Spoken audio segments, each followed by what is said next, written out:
ويدخل الجنة فقد فاز. وما الحياة الدنيا إلا متاع الغرور.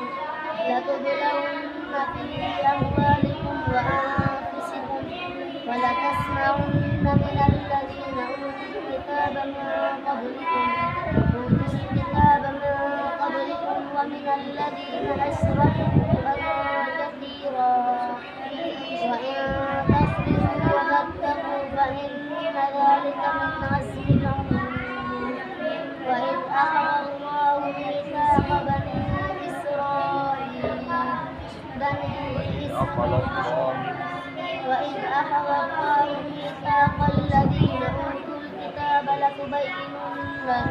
لتبيننه للناس ولا تكتمونه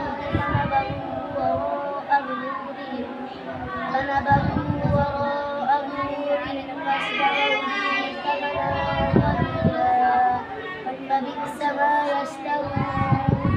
لا تحسبن الذين يفرحون بما أتوا ويحبون أن يحمدوا بما لم يفعلوا